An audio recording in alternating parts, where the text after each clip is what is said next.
আল্লাহ এই জাতির থেকে আমাদের দেশটার হেফাজত করুক। হয় ওরা ভালো হোক, নাই ওদের ফয়সালা আল্লাহ করুক। হয় ভালো হোক, নাই ওদের ফয়সালা আল্লাহ করুক। কত নিচে নাম্বার! প্রেম জীবনে শিখানো লাগে না, প্রেম শিখেই নেয়। কথা বলে ঠিক নাকি? প্রেম জীবনে শিখানো লাগে, প্রেম শিখেই নেয়। বিয়ের পরে কি বলে দেওয়া লাগে না যে বাসার এই কায়দা করতে হবে? ও যে বিয়ে করিছে আর যে বিয়ে করাইছে ওরা দুজন ভালোই বলে যে বাসর রাত্রি কিভাবে কথা বলতে হয়, কিভাবে ওই আবার আমাদের ছেলে মেয়ে শিখাচ্ছে প্রথম আসলি এভাবেই কথা বলবে, এভাবেই সালাম করবে। ওরে আমার গিন্নি রে, ছোট ছোট বাচ্চাদের এখন লেখাপড়া শিখতে হবে, কোমলমতি বাচ্চাদের। সেখানে ব্যাং কিভাবে লাফা, প্যাক প্যাক, তারপরে ব্যাঙের মতো লাফাচ্ছ, ক্রিং ক্রিং, এগুলো কিসের আলামত? এগুলো শিক্ষা নামে কলঙ্কিত জীবন শেখানো হচ্ছে। কথা বলে ঠিক না বেঠিক? আর এরা যদি আরো কিছুদিন এই শিক্ষা দিতে পারে, আমার দেশে থেকে শিক্ষা বলতে কিছু থাকবেই না। আবার এখন কি বলে বক্তব্য দিচ্ছে, দশম শ্রেণী পর্যন্ত কোনো পরীক্ষাই হবে না। এরা তো অটোপাস, আর এরা আমাদের বাচ্চাদেরকে সেই অটোপাসের দিকে নিয়ে যাচ্ছে। কথা বলেন ঠিক না বেঠিক? আল্লাহ এই জাতির থেকে আমাদের দেশটার হেফাজত করুক। হয় ওরা ভালো হোক, নাই ওদের ফয়সালা আল্লাহ করুক। হয় ভালো হোক, নাই ওদের ফয়সালা আল্লাহ করুক। হয় ভালো হোক, নাই ওদের ফয়সালা আল্লাহ করুক। কারণ আমাদের বদদোয়া করার অধিকার নেই, আমাদের ভালো দোয়া করার অধিকার আছে। বদদোয়া করার অধিকার আল্লাহ রসুল নিষেধ করেছেন, আল্লাহ নিষেধ করেন। আমরা বদদোয়া করি না, আমরা বলি হয় ভালো, নাই বিচারটা কে করুক। এদের কবল থেকে আল্লাহ পাক হেফাজত করুক সবাইকে। আমার সকলে বলেন আমিন। আমার ভাইয়েরা, হুবহাব ছোট মানুষ, মনে আছে তো? মূল আলোচনা বলবো না। হুবহাব ছোট মানুষ, আয়াতের দিকেই যাব। আল্লাহ পাক বলতেছে কেউ যদি চলে যায় চিন্তা করো না, ওখানে আর একটা জাতি ফিট করব। কিভাবে জাতি ফিট করে আল্লাহ দেখেন। আমরা কারোর নাম বন্ধ জানি না, কিন্তু আল্লাহ ওদিক জাতি ফিট করে দিচ্ছে, যাদের পরিচয় রসুলও জানে না। রসুলও জানে না যে আমার পক্ষে ওয়াইস করিনি দান দান মোবারক শহীদ করতেছে, এটা রসুলও জানে না, কিন্তু ওয়াইস করিনি কিন্তু তৈরি হয়ে গেছে। এটা রসুলও জানতেন না, পরে রসুল জেনেছেন। ওইদিকে যে রসুলের পক্ষের লোক তৈরি হচ্ছে রসুলও জানে না, মক্কার কোন লোক জানে না, কিন্তু ওইদিকে আল্লাহ তৈরি করতেছে। সুবহানাল্লাহ বলেন। আজকে আমরা আন্দোলন করতেছি, মনে করতেছি আমাদের দলে কেউ নাই। কোন জায়গায় যে আল্লাহ লোক তৈরি করতেছে আল্লাহই ভালো জানে। সময় মতন ময়দানে নামবে, ময়দান ওর কাছে সব পালিয়ে যাবে, ওরাই বিজয় অর্জন করবে ইনশাআল্লাহ। আমার ভাইরা, ছোট্ট বালক হুবহাব টার্গেট নিলেন। ওই কৌটার ভিতরে কার নাম লেখা আছে এটা জানতে হবে, কিন্তু সুবর্ণ সুযোগ হয় না। বাপ মা সকলে চোখে চোখে করে রাখে।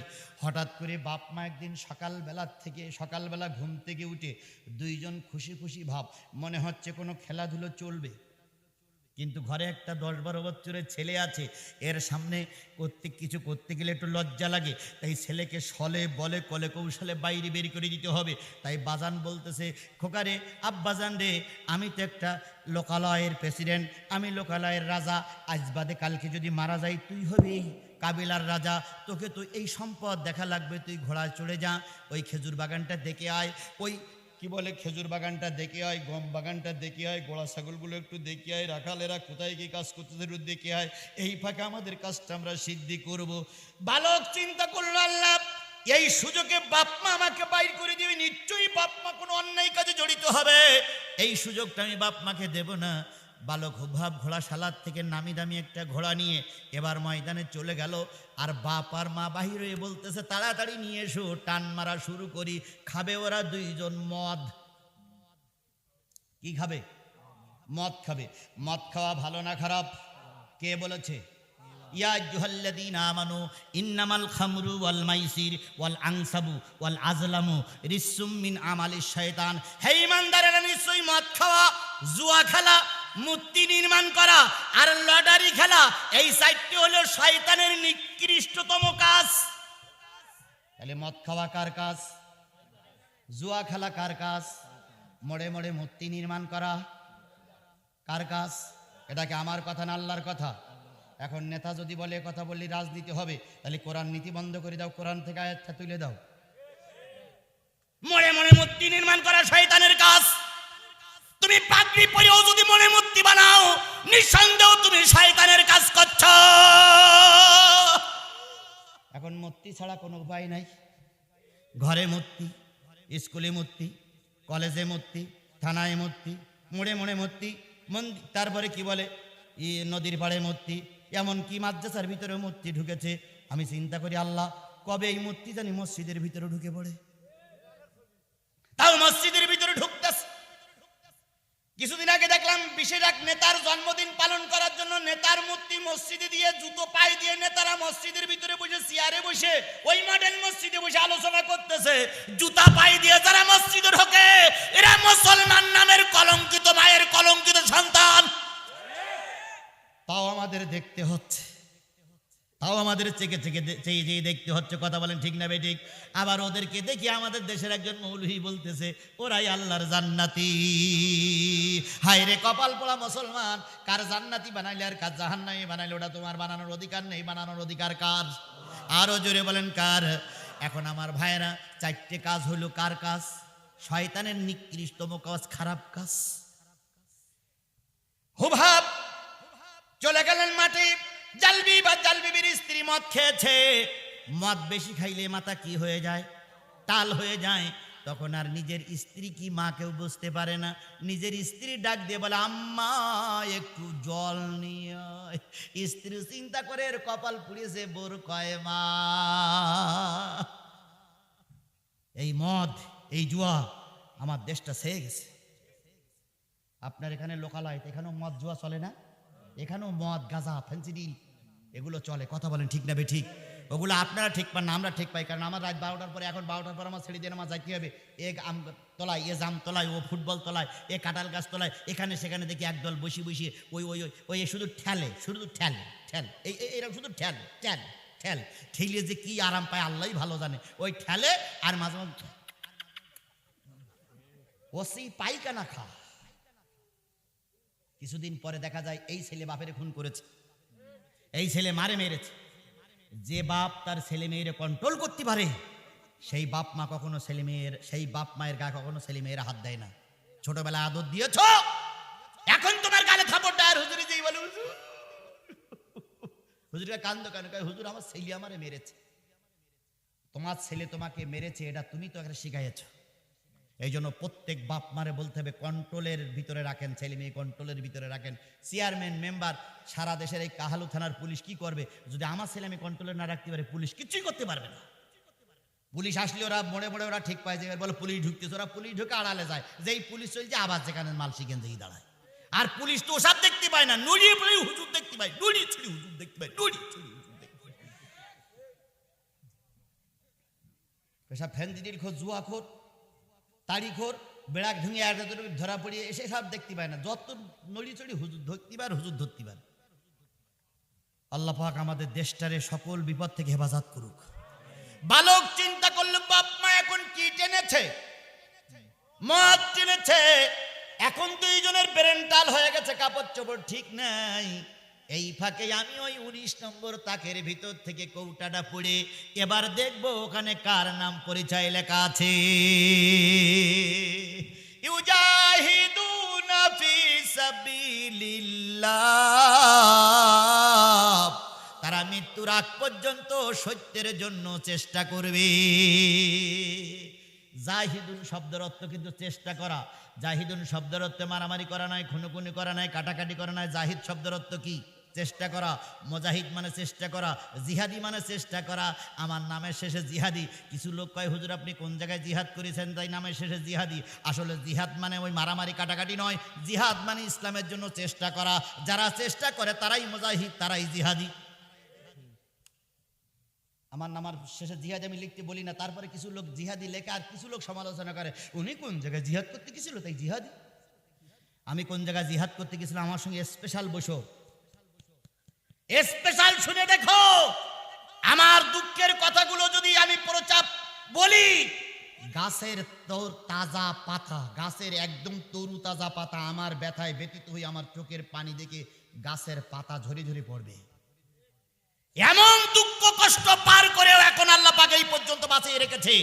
আমির হামজার দুঃখের কথা শুনলে মরা গাছ জিন্দা হবে, জিন্দা গাছ মৃত্যু হবে, এমন দুঃখ কষ্ট তার ভিতরে রয়ে গেছে। এরাই হলো প্রকৃত মুজাহিদ। তাহলে মুজাহিদ মানে কি?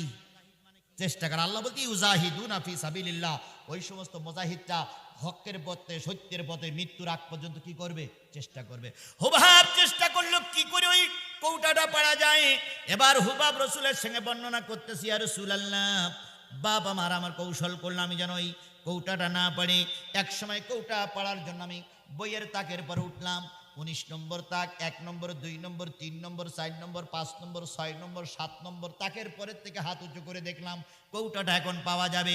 কৌটাটা নিচে নামালাম। ইয়া রাসূলুল্লাহ, খেয়াল করলাম বাপ মার কাপড় চোপড় ঠিক নাই, বাপ মা মদ টেনে টান টান হয়ে পড়ে আছে। আমি 19 নম্বর তাকের থেকে কৌটাটা পেড়ে, কৌটাটা যে কাপড় দিয়ে বাঁধা ছিল কাপড়টা খুলে ফেললাম। এবার দেখলাম ওর ভিতরে আর একটা কৌটা আছে। ওই কৌটার সোনার কৌটা, মুখটা রূপো দিয়ে মোহরাবৃত করে রাখা হয়েছে। আমি চিন্তা করলাম এই কৌটার মুখটা না খুললেই তোর ভিতরে কি আছে আমি বুঝতে পারবো না। হুবহাব বলেন, ইয়া রাসূলুল্লাহ, আমি কৌটার মুখটা একটা বাড়ি দিলাম, কৌটার মুখটা ছুটে গেল। ওর ভিতর থেকে এত সুন্দর একটা আতরের গন্ধ বাহির হলো, যে আতর পৃথিবীর কোনো দোকানে কিনতে পাওয়া যায় না। আমি ওই কৌটার ভিতর থেকে একটা ছোট কাগজ বাহির করলাম। ওই কাগজে লেখা আছে লা ইলাহা ইল্লাল্লাহ মুহাম্মাদুর রাসূলুল্লাহ লা ইলাহা। এই যে ওখানে হুবহাব নতুন মুসলমান তৈরি হচ্ছে, কোনো দাওয়াত ছাড়া না, দাওয়াত পেয়ে মুসলমান হচ্ছে, দাওয়াত ছাড়াই ওখানে আল্লাহ কাজ করতেছে। ওই জায়গায় যে মুসলমান হবে, কালেমাওয়ালা হবে, মক্কার কোন লোকের খবর নাই। ওদিকে আল্লাহ পাক মুসলমান তৈরি করতেছে। ঠিক আল্লাহ পাক বলতেছে, দল থেকে যদি কেউ বেরিয়ে যায় চিন্তা করো না, এমন একটা দল গোপন আমি তৈরি করতেছি যে দলের খবর তোমরা কেউ জানো না, আমি আল্লাহ ছাড়া। যাদের হৃদয় আছে আল্লাহর ভয় তারা কভু, যাদের হৃদয় আছে আল্লাহর ভয় তারা কভু পথ ভুলে যায় না। আল্লাহর প্রেম ছাড়া এই দুনিয়ায় কারো কাছে কোনো কিছু চায় না। রাতের আধারে যারা সিজদাতে রয়, দু চোখের অশ্রুতে নদী যেন বয়। চলো না রাহা চানি যত ইয়াসুক, চলো না রাহা চানি যত ইয়াসুক, পিছনে ফিরেও তাকায় না। যাদের হৃদয় আছে আল্লাহর ভয় তারা কভু পথ ভুলে যায় না। কষ্ট পাচ্ছেন? 20 মিনিট থাকা যাবে? থাকা যাবে? আজকের এই ওয়াজ যদি মনে করেন যে আমি আরেকদিন শুনবো, শুনতে পাবেন না, শুনতে পাবেন না। কারণ আমি 4টে জায়গায় 5টা জায়গায় ওয়াজ করেছি। কি কি ওয়াজ করেছি আমি বলে দেই নাই। হয়তো আবার একদিন এই এলাকা আসবো, কিন্তু সেই দিন যে কি আলোচনা করবে সেটা ওই দিনের আলোচনায় বলে দেবে। এই জন্য আজকের আলোচনা শেষ না করে আমরা যাব না ইনশা। যারা যাচ্ছেন খেয়াল করে দেখুন তো, হাজার হাজার মানুষ কোরআনের কথা শুনতেছে, আর আপনি একাই উঠে যাচ্ছেন। আপনি একলাই জাহান্নামের টিকিট নিয়ে বাড়ি যাচ্ছেন। যদি একান্তই কোনো প্রয়োজনে যেয়ে থাকেন, খুব তাড়াতাড়ি আবার আসতে হবে। কারণ একটা কথা বাদ দিলে সে কথা আর এবছর আর শোনা হয়তো সম্ভব হবে না। আল্লাহ আমাদের সবাইকে ধৈর্যের সঙ্গে আর 20টা মিনিট কবুল করুক। 20টা মিনিট আলোচনা করলে কারো কষ্ট হবে? আরে বাবা, পেশাব লাগলুও কুসপিস করে রেখে দেন। সবাই চলে গেলে আপনি এই গান ছেড়ে দেবেন, তখন আর কেউ বন্ধ করবে না। আল্লাহ আমাদের 20টা মিনিট কবুল করুক। সকল বলুন আমিন। আমার ভাইরা, 2 নম্বর কাগজটা তুললেন। 2 নম্বর কাগজে লেখা আছে শেষ জামানার নবী নাম হবে মুহাম্মদ রাসূলুল্লাহ সাল্লাল্লাহু আলাইহি সাল্লাম। 570 খ্রিস্টাব্দে কুরাইশ বংশ জন্ম নেবেন। 570 খ্রিস্টাব্দে কুরাইশ বংশ জন্ম নেবেন। 40 বছর পর আল্লাহর নবী নবুয়ত পাবেন। 13 বছর পর মক্কায় 13 বছর মক্কায় নবুয়তের কাজ করবে, কিন্তু মক্কার পরিবেশ ভালো হবে না। হিজরত করে মদিনায় আসবে। এই তো সেই মদিনা, আমিও বসবাস করি মদিনায়। যদি আল্লাহর নবী এসে থাকে আর রাসূলকে যদি পেয়ে যাই, সর্বপ্রথম তার কদমে আমি চুম্বন দেব। হুবহাব এই টার্গেট নিয়ে কাগজগুলো বুকের পরে করে নিয়ে যখন কাঁদে, মালিক আমাকে নবীর সাক্ষাৎ না করায় যেন মৃত্যু দিও না। এই কান্না যখন কাঁদতেছে, ওদিক বাপ মা 2 জন পড়িয়াছে কি খেয়ে, মদ খেয়ে। হঠাৎ করে মদের অংশটা মায়ের ভিতরে কম ছিল। মা ঘুম ভেঙে গেছে। ঘুম ভেঙে দেখে বাবা বেহুশ, ছেলেও বেহুশ। মা মনে মনে চিন্তা করতেছে, ছেলেও মদ খাইছে, বাপও মদ খেয়েছে, বাপ খেয়ে যেটুক ফেলাই রেখেছিল সেইটুকু এসে ছেলে টানতেছে, বাপও বেহুশ, মাও বেহুশ। সলে বলে কলি কৌশলে ছেলেরা পাঠাই দিলাম গরু ছাগল দেখার জন্য। ছেলে এসে দেখি মদ খেয়ে পুড়িয়া যায় রে। ছেলেরা তো কন্ট্রোল করতে হবে। আস্তে করে ছেলের মাথার কাছে যে মা কাঁদতেছে আর বলতেছে, বাজান রে, কত বুদ্ধি করে ছলনা করে তোরে পাঠাই দিলাম বাইরে, আমরা দুইজন একটু মদ খাবো, কিন্তু তুই এসে মদ টানেছিস, তুইও বেহুশ হয়ে গেছিস। এবার ছেলে কাগজগুলো নিয়ে মার জড়িয়ে ধরে বলতেছে, মা তোমরা বেহুশ হয়েছো মদের নেশায়, আর আমি বেহুশ হয়েছি আখিরি জামানার নবীর নেশায়। এই ধরাতে যে দরদি নবীর প্রেমে কাঁদে না, রোজ হাসরে ভাইজান তারা নবীর শাফাত পাবে না।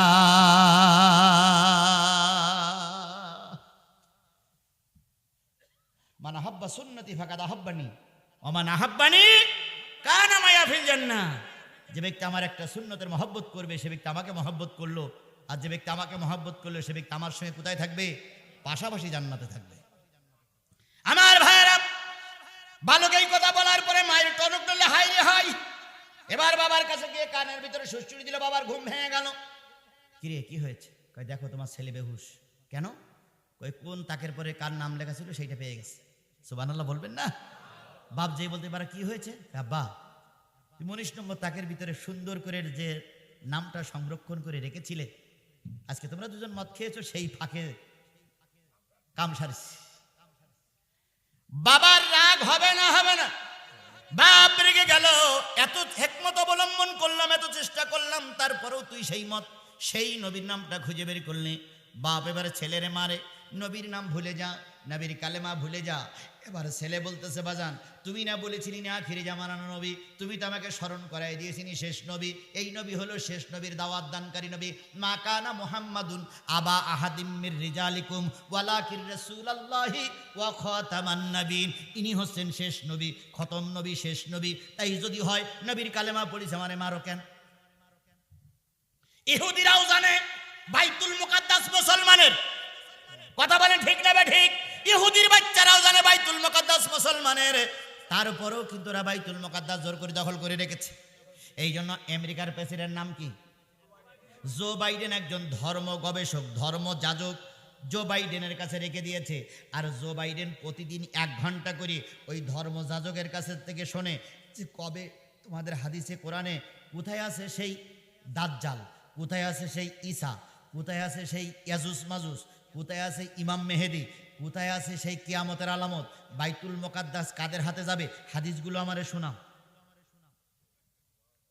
এর জন্য একজন ইমাম, একজন হুজুর, ইসলামী গবেষক ওই জো বাইডেন ভাড়া করে রেখে দিয়েছে। প্রতিদিন 1 ঘন্টা করে জো বাইডেনকে এই কোরআন হাদিসের কথা শোনায়। কারণ ওরাও জানে কোরআন হাদিসে যা উল্লেখ আছে, একদিন বাইতুল মুকাদ্দাস মুসলমানদের দখলে আসবে। আর একটা জিনিস আমরা জানি, এই ভারত একদিন মুসলমানদের হবে। আরো জানি এই ভারত একদিন খানখান হবে। ও ভারত, তুমি টনক নাড়াচ্ছ, তুমি শয়তানি দুশ্মনী করে মুসলমানদের ভিতরে শত্রুতা বাঁধাই দিচ্ছ, কিন্তু ভারত তুমি জানো না আমার নবীর কথা বিফলে যাবে না। ওই ভারত একদিন খানখান হবে, ওই ভারতে একদিন মুসলমানদের কালেমার পতাকা উড়বে। একদিন বাশার লাঠি আবার কথা বলবে। কথা বলে ঠিক না বেঠিক? একদিন কালেমা তৈয়বা আবার একদিন ওই ভারতের মস্তদে উড়বে। সেদিন আর বেশি দূরে নয় যেদিন ভারতের বুকে মুসলমানরা কালেমা উড়াবে। এখন মোদি আন্দাজ পাও না? কাকড়া খাওয়া সর খাও তো, এই জন্য আন্দাজ পাও না। কিন্তু তোমার মতন মোদির একদিন জনগণ লাঠি পিটা করে বিদায় করবে। আর এ কথাগুলো বাংলাদেশের কিছু লোক বলতে চায় না, আবার কোন রয়ের পাল্লায় পড়ো। তোমারও ভয়, আল্লাহর কাছে আমরা ছেড়ে দিলাম, তোমারও ব্যবস্থা আল্লাহ করবে। আর রয়ে রয় আমার বাংলাদেশ ছেয়ে গেছে। কথা বলেন ঠিক না ঠিক? আল্লাহ পাক এদের থেকে আমাদের দেশটার হেফাজত করুক।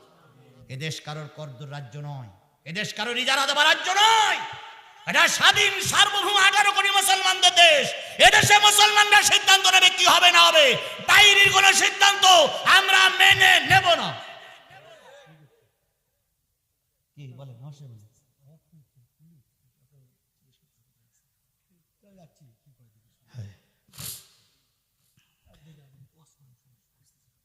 আমার ভাইরা, যে জিনিসটা বুঝাতে চাচ্ছিলাম, সেটা হলো, আচ্ছা খেয়াল করেন, ওদিকে ও নেতারা বুঝুক, নেতারা বুঝুক।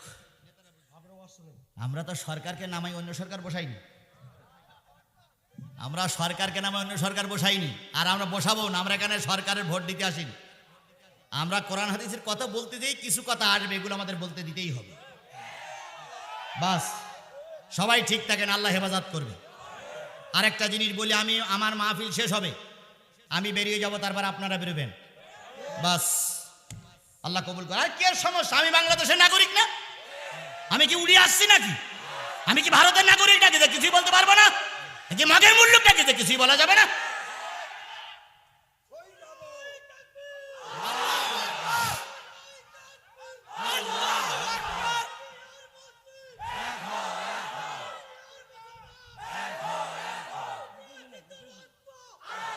আমার ভাইয়েরা,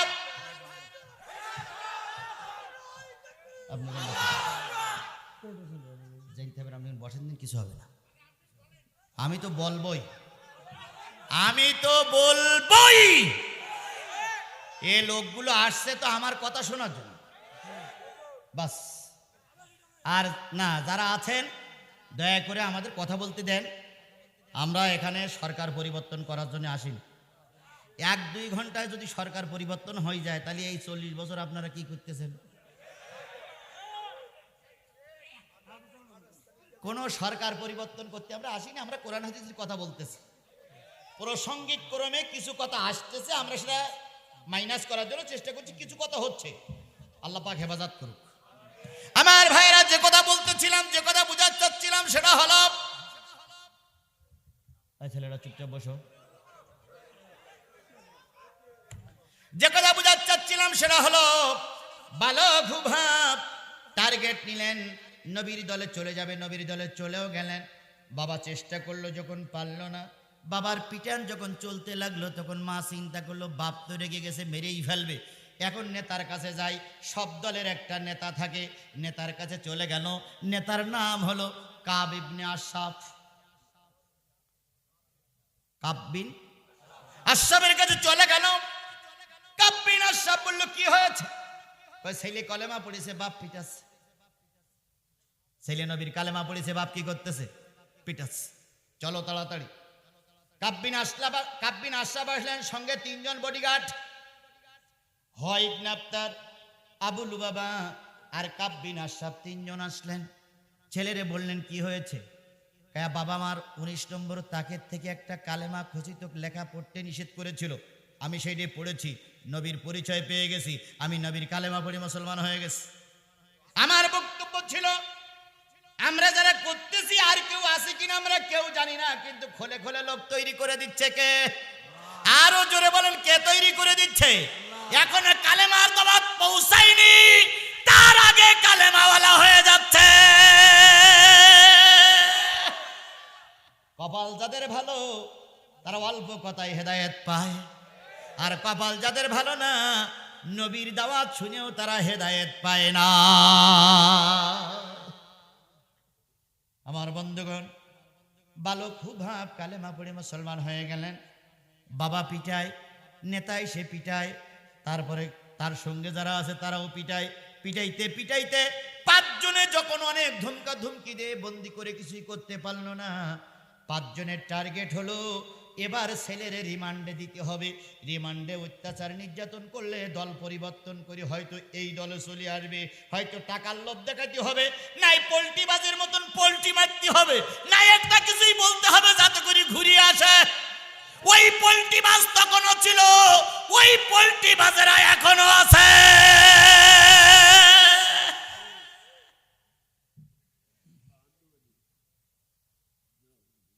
জালবিব পিটায়, এরপরে কি বলে কাব ইবনে আশরাফ পিটায়, আবু লুবাবা পিটায়, হুয়া ইবনে আখতার পিটায়, আর ওই জালবিবির স্ত্রী হুনহুনা ওটাও পিটায়। এই 5 জনের পিটান খেয়ে যখন কালেমা ছেড়ে দিল না, তখন টার্গেট নিল একটা বড় গর্ত করে রিমান্ডে দিতে হবে। গর্ত খোঁড়া হলো এত লম্বা যে গর্তের ভিতর থেকে লাফিয়ে যেন উপরে উঠতে না পারে। ওই গর্তের ভিতরে দিয়ে উপরে একটা হালকা সামিয়ানা দিল, হালকা সামিয়ানা দিয়ে ওর ভিতরে দৈনিক একখান করে রুটি দেয় আর একটু পানি দেয় আর বলে হুভাব যতদিন পর্যন্ত কালেমা না ছাড়বি ততদিন পর্যন্ত এই রিমান্ডেই তোকে থাকতে হবে। রাজপুত্র বলে আচ্ছা জি, বাঘের বাচ্চা আর একজন পাওয়া গেছে। আল্লাহ দিনী খাদেম হিসেবে কবুল করুক, সকলে বলুন আমিন। সবাই হিকমত নিয়ে, সবাই হিম্মত নিয়ে কথা বলতে পারে না, সবাই ময়দানে কাজ করতে পারে না, কারণ না কারোর দ্বারা আল্লাহ কাজ করাই নেয়। আল্লাহ আমার মঞ্জু ভাইকে কবুল করুক। যে পুলিশ ভাইরা এসেছেন আপনারা আমাদেরই ভাই, আপনারা আমাদেরই ভাই। আমরা প্রতিটা মাহফিলে দোয়া করি আপনারা যে জেলার হন আপনার বউ ছেলেপিলে যেন ভালো থাকে, আপনার বউ ছেলেপিলের জন্য আল্লাহ রহমত করে। আপনারা যদি কোনো কোরআনের মাহফিল বাধা দেন, এটা বলে কোনো কথা নয়, কোন কোরআনের মাহফিলে যদি বাধা দেন আল্লাহ পাক এমন বিপদ দেবে দুনিয়ার ডাক্তার আপনাদের ভালো করতে পারবে না। এজন্য আপনারা মুসলমান আমাদের দয়া করে ধর্মীয় কাজে বাধা দিয়েন না, এটা আমাদের অন্তরের দাবি। সরকার কিন্তু আপনাদের চালায় না, আমরা আপনাদের বেতন দেই, আমরা না খেয়ে আপনাদের টাকা দেই, আমরা কম খেয়ে আপনাদের বেতনের পয়সার ব্যবস্থা করি, আর আপনারা আমাদের বাধা দেবেন কেন? কোনো পুলিশ বাধা দিতে পারে না, পুলিশ মানে তো খাদেম, পুলিশ মানে তো সেবক। ওনারা আসছে আমাদের কি বলে নিরাপত্তা দেওয়ার জন্য। জি, ভাও বুঝেন না, উল্টো বুঝেন না, উল্টো বুঝেন, আমাদের ক্ষতি করতে আসেনি, আসতে পারে না, আসার জন্য আসেনি। মাশাআল্লাহ, ইনশাআল্লাহ আল্লাহ কবুল করুক। আমার ভাইয়েরা, এবার রিমান্ড শুরু হলো। রিমান্ড ইংরেজি শব্দ, বাংলায় রিমান্ড মানে কি? জিজ্ঞাসাবাদ। কিন্তু এখন জিজ্ঞাসাবাদের নামে অনেক কিছু চলে, এখন জিজ্ঞাসাবাদের নামে অনেক কিছু চলতেছে, কথা বলেন ঠিক কিনা? আমি একজন হুজুরের জীবনে শুনেছি, তাকে রিমান্ডে নেওয়া হলো। রিমান্ডে নিয়ে যার মাহফিলে লক্ষ লক্ষ মানুষ কোরআনের রস শুনতো, তাকে রিমান্ডে নিল। রিমান্ডে নেওয়ার পরে তার মাথায় বালিশ নাই, বিছানা নাই। যারা গার্ড দিতে গিয়েছিল তারা চিন্তা করলো এত বড় একজন আলেম, মাথায় বালিশ নাই, পরনের কি বলে বিছানা নাই।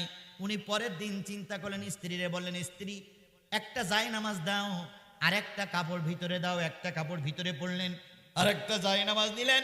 পানির একটা পট নিয়ে বড় হুজুরের কাছে যেয়ে বলতেছে, হুজুর কিছুই করতে পারবো না, আপনি যখন মাথার নিচে হাতটা দিয়ে ঘুমায় থাকেন আমি মনে করি আমার কলেজাটা ছিঁড়ে যাচ্ছে, কিন্তু আমি সরকারি চাকরি করি, কিছু উপকার করতে পারবো না।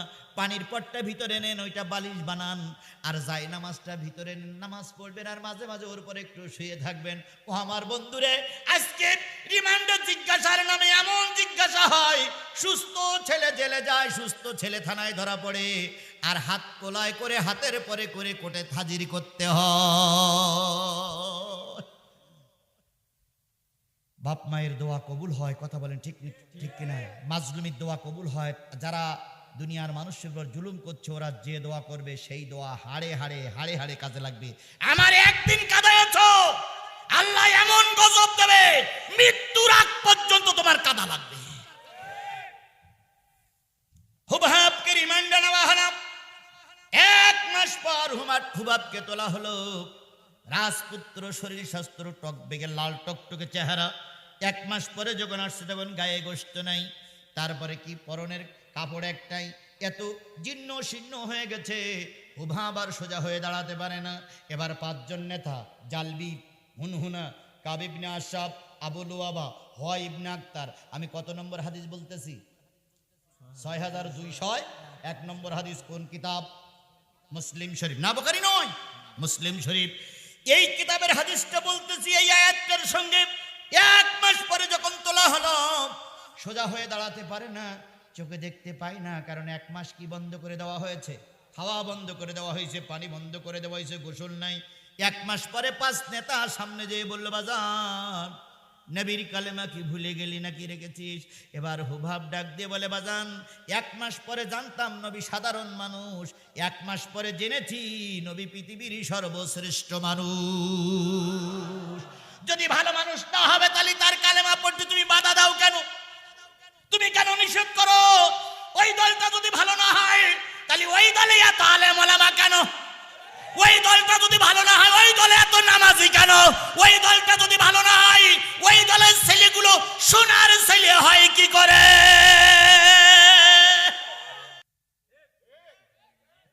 যদি ওই দলটাই এতই খারাপ হবে, ওই দলের নেতা মরে গেলে এত লোক জানা যায় কেন? যদি ওই দলটা খারাপ হবে, ওই দলের হুজুরদের মানুষ এত ভালোবাসে কেন?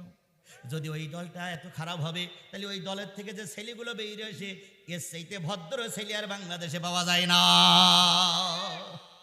নড়িচড়ি ওই দলের দোষ, নড়িচড়ি ওই দলের দোষ, কিন্তু ওই দলের ছেলেগুলো যারা বেরিয়ে আসে ওরা সোনার ছেলে হয়ে বেরিয়ে আসে।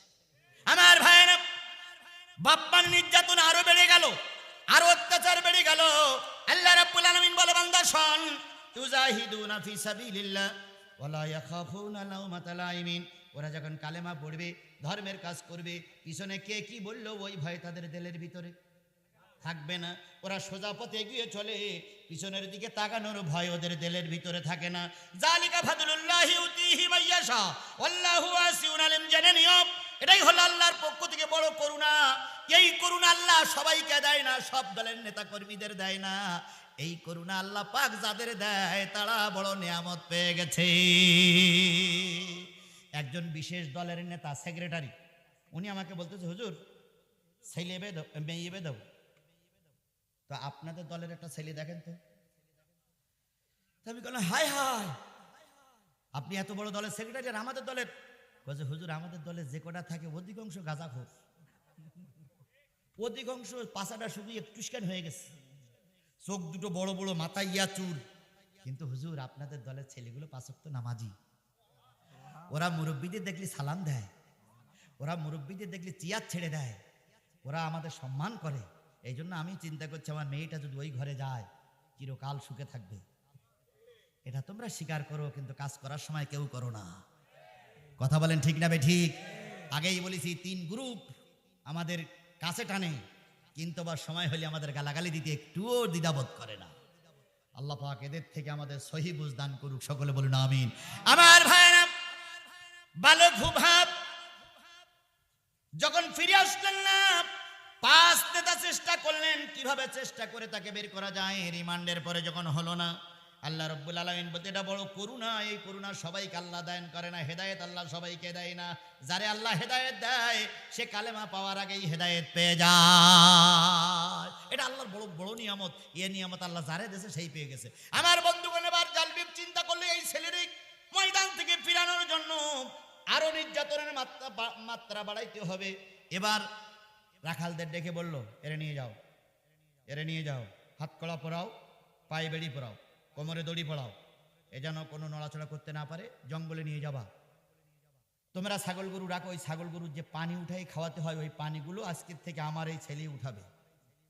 রাজার ছেলে, রাজার ছেলে, রাজপুত্র, শুধু কালেমা পড়ার কারণে রাখালারা হয়েছে রাজা, আর এখন হয়েছে প্রজা। কথা বলেন ঠিক না বে ঠিক? আমাদের সমাজে এরকম অনেক শিক্ষিত মানুষকে প্রজা বানানো হয়েছে। আর যে বকলম সই করতে পারে না, তিনি এখন এমপি হওয়ার জন্য লাইন ধরেছে। আল্লাহ, জাতি আর কত নিচে নামবে, জাতি আর কত নিচে নামবে, জাতি আর কত নিচে নামবে, জাতিকে আর কত নিচে নামানো হবে। আমার ভাইয়েরা, রাখাল হয়ে গেল মালিক, মালিক হয়ে গেল প্রজা। কোমরে দড়ি বেঁধে, পায়ে রশি বেঁধে, হাত কড়া পায়ে বেড়ি পরে এবার নিয়ে যাওয়া হলো জঙ্গলে। জঙ্গলে নিয়ে এবার পানিগুলো উঠাই হুবহাব। রাখালেরা মাতবাড়ি করবে, এই কাজে ভুল করলে কিন্তু পিটান আছে, খবর আছে। এভাবে করে রাখাল পানি হুবাব পানি তোলে, রাজার পুত্র পানি তোলে, আর ওই গোলামেরা মাতবাড়ি করে। এভাবে করতে করতে করতে করতে অনেক দিন পার হয়ে গেল, কোনো সুযোগ আসে না। হঠাৎ করে দেখা গেল একজন টুপিওয়ালা, দাড়িওয়ালা, পাগড়িওয়ালা মানুষ খুব দ্রুত গতিতে পাশ কাটাই চলে যাচ্ছে। এবার হুবাব জিজ্ঞেস করে, চাচা মুরব্বী আপনি দৌড়ান কেন? মুরব্বী বলতেছে, বাজান তুমি কি জানো না, আব্দুল্লাহর বেটা কুরাইশ বংশের নবী, শেষ জামানার নবী, আখির জামানার নবী গত পরশুদিন হিজরত করে মদিনায় এসেছে। তিনি এখন আবু আইয়ুব আনসারীর বাড়িতে অপেক্ষা করতেছে। এতদিন মার খাচ্ছে তো নবীর জন্য, সেই নবীর সন্ধান কি হয়েছে? একটু খুঁজে পাইছে।